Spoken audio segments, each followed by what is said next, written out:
स्वागत है आपका भारत वॉइस में। जिस आरक्षण को खत्म करने की भारतीय जनता पार्टी बहुत पहले से बात कहती हुई आ रही थी और उसका ये कहना था कि धार्मिक आधार पर आरक्षण नहीं होना चाहिए, अब वही भारतीय जनता पार्टी और उसी सरकार के मुखिया प्रधानमंत्री नरेंद्र मोदी ने सामान्य वर्ग को 10% आरक्षण देने का फैसला किया और उसको लोकसभा से भी पास करा लिया। जी हाँ, लोकसभा चुनाव करीब हैं। ऐसी स्थिति में इसे सीधे तौर पर चुनावी राजनीति से जोड़कर देखना गलत नहीं होगा। भारतीय जनता पार्टी ने पहले कहा था कि वो जाति आधारित आरक्षण के साथ नहीं है, लेकिन जब दलित तबकों ने इस पर सवाल उठाने शुरू किए तो खुद भारतीय जनता पार्टी के कई नेता और प्रधानमंत्री नरेंद्र मोदी ने भी इस सवाल के जवाब में कहा कि वो आरक्षण के खिलाफ नहीं है। हालांकि ये सवाल उठते रहे हैं कि आखिर आरक्षण की ज़रूरत क्या है। क्या देश में सरकारें इस तरह से काम नहीं कर सकती कि सबको शिक्षा मिले, सबको सामान्य तरीके से अवसर मिल सके, और जब सबको सामान्य अवसर मिलेंगे तो खुद ब खुद आरक्षण की ज़रूरत खत्म हो जाएगी। लेकिन सरकारें इस तरह से काम नहीं कर पा रही है और ख़ास तौर पर भारतीय जनता पार्टी की जो सरकार है, जो नरेंद्र मोदी की सरकार है, उसने भी कोई ऐसा कारनामा पिछले 5 सालों में नहीं किया जिससे आरक्षण की इस हवा को, आरक्षण की इस रिवायत को खत्म किया जा सके।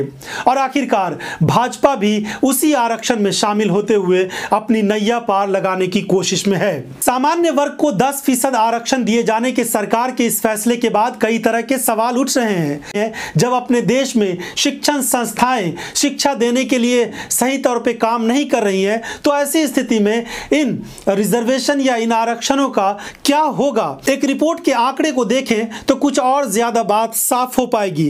Centre for monitoring Indian economy की एक रिपोर्ट का निष्कर्ष है कि 2018 में भारत में लगभग 1 करोड़ 10 लाख लोग बेरोजगार हुए। रिपोर्ट में कहा गया है कि बेरोजगारी से समाज के कमजोर तबकों, खासकर महिलाओं और ग्रामीण आबादी पर सबसे ज्यादा असर पड़ा है। भारत में बेरोजगारों की संख्या में लगातार इजाफा हो रहा है। दिसंबर 2018 में देश में कुल 39 करोड़ 70 लाख लोगों को रोजगार मिला हुआ था, जबकि दिसंबर 2017 में यह संख्या 40 करोड़ 79 लाख थी। हालांकि बढ़ती बेरोजगारी से देश के शहरी और ग्रामीण दोनों हिस्से प्रभावित हुए हैं, लेकिन ग्रामीण भारत पर इसका ज्यादा प्रतिकूल प्रभाव पड़ा है।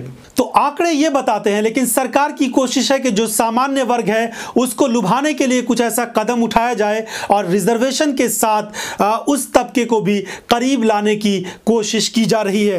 कहा जा रहा है कि मानव संसाधन विकास मंत्रालय ने उस शैक्षिक संस्थानों में सामान्य वर्ग के आर्थिक रूप से कमजोर लोगों के लिए 10% आरक्षण लाने और उसको लागू करने की रूपरेखा पर काम करना भी शुरू कर दिया है। सूत्रों के अनुसार मंत्रालय इस पर काम कर रहा है कि इस आरक्षण को लागू करने के लिए शैक्षणिक संस्थानों में कितनी सीटों को बढ़ाने की जरूरत है। कहा जा रहा है कि केंद्रीय विश्वविद्यालयों, आईआईटी और आईआईएम जैसे अन्य प्रतिष्ठित उच्च शैक्षणिक संस्थानों समेत देश भर के संस्थानों में करीब 10 लाख सीटें बढ़ानी होंगी। उच्च शिक्षा पर अखिल भारतीय स्तर पर किए गए एक जायजे के अनुसार देश में कुल 903 विश्वविद्यालय, 39,000 से अधिक कॉलेज और 10,000 से ज्यादा संस्थान हैं। सरकार को इन तमाम संस्थानों में इस 10% को एडजस्ट करना होगा, इसको आरक्षण देना होगा। तो जाहिर सी बात है, इसके लिए सरकार को अपने सेटअप को भी बड़ा बनाने की आवश्यकता है। तो अगर सरकार इसके लिए काम करेगी